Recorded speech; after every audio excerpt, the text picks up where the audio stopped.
All right, Bears fans, welcome back. Bear down. And this is what I've wanted to focus on coming into the combine, and I've been trying to work on this one for a little bit, but everything keeps getting in the way with this whole Caleb Williams and Justin Fields and other quarterbacks garbage, and even Ryan Poles when he was talking about it, compared Justin Fields. Didn't want to mention Caleb Williams' name. The reality is that's going to sort itself out, and you guys know my stance on it. And there's additional interviews you can go and look at. There's a really good one from Stacey Dales from the NFL Network, 6 minutes long, just catching Ryan Poles and talking to him. And among other things of gushing on Justin Fields, talking about him as a leader, talking about him as the right quarterback. I mean, there's so many, people will take these things different ways, but I'm going to play it on here. One little clip from that is super interesting to me. Talking about having back-to-back number one overall picks. Back-to-back first overall picks. What's that like? It's exciting. I see it as opportunity to continue to improve our football team. We made really big strides due to that trade last year and that opportunity. So we're looking to capitalize on that again. We're looking to capitalize on that again. I don't know. Anybody can twist these things so many different ways that they want to, guys. There's right now, all it is the GM going to work, and he's going to be going to work over the next week, and we just got to let that process play out. But there are so many things that I've pointed out in so many videos that show what the Bears are going to do and what Ryan Poles' MO is, that I'm 100% confident we're sticking with Justin Fields. And I mean that with sincerity. People say I'm sticking to my guns too much or whatever. I really don't see anything special about Caleb Williams at all. I really don't. And that's not where I want to go with this video, because what I want to focus on is that this is a special year for the wide receivers. And both of them talked about having a supportive cast, but when specifically asked about wide receiver and the depth there, this was Matt Eberflus's response when he was interviewed in his press conference. He said, right now, depth. We don't have a lot of depth there, first of all. That's the first part. And that's what we've been preaching on this channel over and over again. It's not excuses when it's real. The Bears had two people, Cole Kmet and DJ Moore, that were above average in the wide receiver or tight end room. Lowest in the entire NFL. We were the absolute last as far as quality weapons to target. People give their excuse, well, Justin Fields had those two, he should excel. You've got to be able to have things to balance the entire field. You can't have two guys. It doesn't work like that. So he goes on to say, adding some dynamic pieces there. So obviously the coaching staff, the GM, they see that this is a definite need. To me, I know when you're trying to defend that, when you have a weapon at tight end and a receiver at DJ, when you add a piece or two to the other side, it really balances you up and it's hard to defend for sure. The Bears understand what's needed out of this team. All right, so we've shown this before. We've shown the quality of last year with this team. DJ Moore on the left, very quality, top 10 wide receiver. Kmet on the right there, 11th out of 72 tight ends. To me, he's a top 5 tight end. PFF's grades on different things. He might be just outside the top 5, but really, he's a top 10 tight end for sure, and he's ascending. He's doing better every year. I absolutely love everything about Cole Kmet. Other than that, Tyler Scott, Robert Tonyan, Darnell Mooney, all red. Every one of them not up to snuff. We have to have depth here. On the offensive line, center and guard, possibly tackle. Okay, we know what our needs are. The Bears know what their needs are. Even Matt Eberflus addressed that when he said, edge to pair up across from Sweat, wide receiver, tight end, and offensive line. He voluntarily said those are things they're kind of going to be analyzing this week. All right, so this is something that I found when I was digging through some of my stuff. This is last year's notes. This is just handwritten. I couldn't find my Excel spreadsheet from last year. I don't know if it got lost or what, but this is some of the notes I made, and it's kind of interesting when you look back on it. And right in the middle there, BYU boy, Puka Nacua, when you see that, just realize growing up, I was one of the few people, but I didn't expect anybody to draft him or him to be number one wide receiver last year. I grew up 2 hours away from BYU Stadium. That was my team that I cheered for growing up. So obviously Puka Nacua was someone to me, but even BYU fans, even me as a Puka Nacua fan, did not see that coming from him. But I said he was a 6th-round steal. But right in the middle there, one of the things that I keep pointing out and how it kind of translates, red flags. It always worries me when players have high drop percentage in college. And those 4 were ones that I said, I really hope the Bears don't draft them. Trey Palmer, 12.3. Dotavian Wicks, 23.1. Michael Wilson, 12.9. Quentin Johnston, 14.0. And you saw a lot of those issues with Quentin Johnston in the beginning. I didn't expect the Bears to draft him. If you see my notes at the top, kind of where I was thinking, I thought we'd go somewhere in the 64th to 103rd pick for a wide receiver. We didn't address it at 64. We didn't address as high as I wanted to. Part of that was last year's class wasn't as high valued. I kind of had circled my guy, Cedric Tillman. He hasn't really panned out yet either, but you see my notes on the left, they're 100%. That's who I wanted because he had a low drop rate, a high contested catch rate, and he had size 6'3". So I was seeing we needed size. And even some of the guys I was taking notes on, they were all around size. I didn't understand why Bryce Ford Wheaton didn't get drafted. I think there was some medical. He ended up getting injured preseason anyways. I thought the Giants got a steal out of him. Just kind of fun to look at if you guys want to check that out for a minute. Matt Landers, someone on the Panthers that I was saying over and over again, I wanted us to steal off their practice squad because we had the number 1 waiver and we could steal him. I don't know. It doesn't tell the entire picture. There's more to it, but we definitely need that big X receiver, and that's what Matt Eberflus said today. He said we need an X receiver. All right, so I think I've shown this in one other spot. This is my little breakdown that I work on, and the players that I have in red boxes are the ones that I've kind of been highlighted that I want to watch, not necessarily that I want the Bears to draft them, but that I want to watch in the combine to see what they do. And the ones that I have the little red on the drop percentage, those are the guys I'm concerned about. Those are the ones that I have concerns that will translate to the NFL. So it worries me. And Johnny Wilson's one that I keep talking about with that. The other one you see up there, Marvin Harrison Jr., 8.2% drop rate. I want to highlight on that. Here's his drops throughout this year. And keep in mind, in 2022, his drops were 1.4%. So one of the lowest in college football. That one game there with 3 drops was a downpour. It was a torrential downpour, and he was the hardest on himself after the game, and he said, I really let my team down. They won, significantly won, but he said, I let my team down. I'm really disappointed in myself. I'm chasing perfection, and I really screwed up on that one. So some of these guys worry me more than other guys, such as Johnny Wilson, where it's consistently through multiple games dropping balls. That worries me. The other thing I really like, and it does translate, is the high contested catch rate. These high contested catch rates typically do a lot better in the NFL than the low contested catch rates. So these guys with high contested catch rates, I really like to see how they perform, and I really like us focusing on them more than other guys. You're going to be able to get the ball a lot better than the players who don't get high contested catch rates. They're going to be able to fight for those balls. Romeodunze really, really is becoming my favorite. Don't hate me, guys. I know Marvin Harrison Jr., no matter what, but I really like Romeodunze because of what he brings. I feel like he is a high point catcher, and he fights those balls away. He's not as clean a route running. He's not as athletic. He doesn't run as clean and crisp. So there's some downfall, and that's why these guys are ranked in different orders, and he's not number 1 with low drop and high contested catch. There's more to it than just what's on this stat sheet. But these are some of the guys that I'm looking at as we go into the combine. But this is kind of where I want to show this year's class. This is kind of jumbled, I know, but from left to right, 2022, 2023, 2024, look at this year's wide receiver class. In 2022, there was no one projected that they could go at the very top of the draft. Garrett Wilson obviously is very good.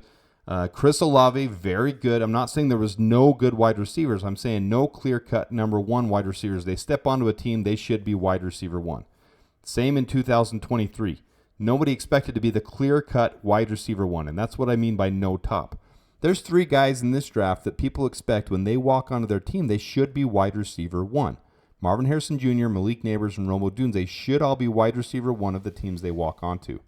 There were 16 in the top 3 rounds last year, or in 2022, 14 in 2023. There's 19 right now projected, and in other classes, I think there would have been even more. As you go back to this, you can see there's some guys right there below, Aniyah Smith, Taj Washington, Malik Washington, Luke McCaffrey even, that in other draft classes, they may have gone top 3 rounds. I don't know. That's for all of us to speculate. That's not the point. But there is a plethora of quality wide receivers in this draft class that I'm so excited to watch. So let me hit this, and then I'm just going to highlight a couple guys I want to watch through the draft, and then show why it's so important with what Peter King said and with the trade down that it just makes sense. It's just so logical that Ryan Poles is going to trade the number 1 pick, possibly trade it twice. and trade the number 9 pick. It just makes sense for this rebuild because of what we can do. Right now, as starters, we need 2 wide receivers, we need a center, free safety, and tight end. We have to have that. For depth, we need another center, another guard, offensive tackle, defensive end, defensive interior. We've got to have building blocks for this team. Yes, some of those can be built through free agency. We have more cap space than we had before, but through the draft is how you build long-term success. So here's some guys that I've pinpointed and highlighted that I think would be day one starters for the Bears, for really any team they walk onto. Guys that I really like that I think I want the Bears to target at this point. Number 1, Marvin Harrison Jr. Number 2, romeodunze. If we don't walk away with one of them at the top of the first round, I'm disappointed. I am. I'm going to say that openly. I'm disappointed. I want one of those 2 guys. If we walk away without one of those 2, I'll get over it, but I'm going to be disappointed. Malik Neighbors is right up there for me. His route running, but he's not the high point 6'3" guy, but his route running is super crisp, and he's just a threat as a receiver all around completely. All right, after him, we got Xavier Legette. I really am higher on Xavier Legette than a lot of people have turned into. Just because he's 6'1" doesn't mean that he's not extremely versatile and just a threat once he gets the ball. His yak. All right, Tyler Nubin would be next.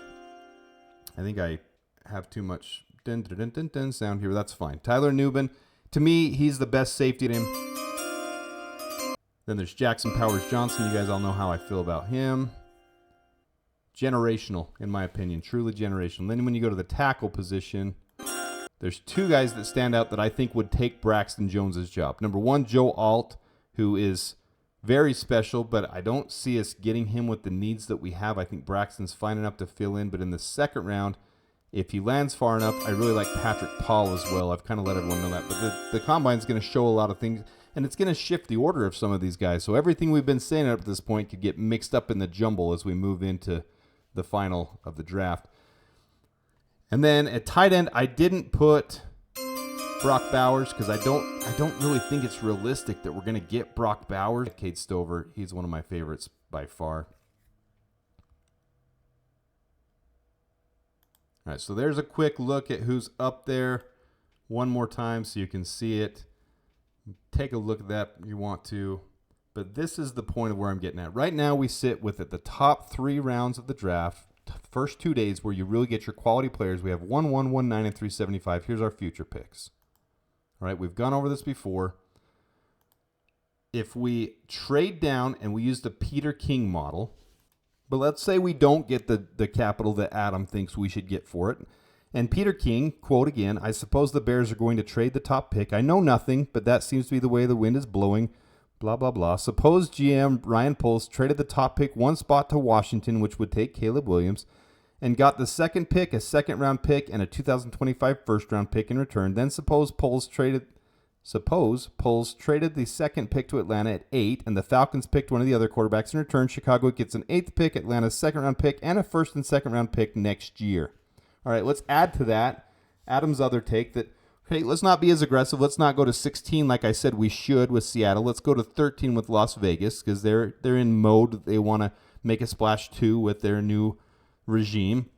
Let's say we only go down to 13 so we can still get Jackson Powers Johnson. We get 13 and we get a 3rd rounder and a future 3rd rounder, which is a very conservative take like Peter King's take. That leaves us with 6 in the first 3 rounds and high in the first 3 rounds. So first 2 rounds and really the top 10 of the 3rd round. So very, very high. 6 picks in the top 77 picks. That builds long-term success. On top of that, you've got 3 firsts next year, 3 seconds, and 2 thirds, plus potentially another 3rd for Ian Cunningham. That's how you build through the draft. That's how you build long-term success. All right, so here's the comparison. You got 1, 1, 1, 9, 375, or that, and there's the future. It just makes too much sense, guys. Of course, Ryan Poles is going to have to position. He's going to have to play the games. He's going to have to say what he has to say to be able to build interest, get to his conversations. He's not going to reveal to the media and to us more than he's revealing to other GMs because he's got to work the system. He's got to work through them. But if you look at the underlying tone that he's saying to all these things, talking about leadership, talking about the fit, talking about how Justin Fields grew. Go watch the 6-minute video that I referenced. In fact, I'll put it in the description. It doesn't prove anything for what I'm trying to say here, but it does show his mentality. And he's got a mentality of building properly through the draft and for long-term sustained success. And so I 100% believe we're on path to do that by trading that number 1 pick, by sticking with Justin Fields, and by continuing to grow brick by brick. So here's a look again at the wide receivers. This is from NFL Mock Draft Database, just so you guys know. There's so many different sites. NFL Draft Bus. This just had a way to put it in a very compact, concise place. I don't agree with the rankings at all. Well, not at all, but I don't agree with the rankings they have for this year's class or prior year's classes. That's not what I'm putting on here. I'm just putting a consensus of where people think wide receivers might go in this year's draft. And this is according to them. There's a lot of them that are out of order for me. There's no way Xavier Legette's lasting to 52. There's no way, I'm just looking at him, Brennan Rice is going to last to 96. There's no way Roman Wilson, 50. I mean, that might happen. Anyways, this isn't the order. That's not the point of this. I'm just kind of giving you a reference where this came from. There's so many different places. But this is your wide receiver. If we don't walk away with 2 wide receivers, I'm shocked. But the only way we do that is by doing this, by trading back multiple times. And you see in the middle there where I think we would have things happen if we did that. 1-8 would be wide receiver or tight end. Tight end, obviously, Brock Bowers if he's there at 8, and we fall in love with him because it's possible with how good he is. 113, I would expect center. 236, safety or wide receiver. 244, offensive line. 375, tight end or offensive line. 377, offensive line or wide receiver. It just gives us so much ammunition to build by doing it this way. So this is the year of the wide receiver. It's what I'm most interested in watching at this combine. While everybody else is focused on the decision and quarterback, I'm more interested in focusing on the year of the wide receiver because this is going to be a special class, and we can really get 2 starters that are huge impact players, a possible 1,000-yard receiver plus a quality role player that gets 700 yards, maybe even more. Who knows? Helping Justin Fields to that first 4,000-yard season. That's going to come through by getting a supportive staff. And that starts with the wide receiver room. All right, until next time, very excited for the combine to start. Wide receivers and tight ends don't really hit until the 3rd day of the actual stuff. But you're going to see interviews. You're going to see a lot of stuff coming out. It's going to be a lot of fun. So until next time, until we get through there, until we get to the decision, continue to bear down.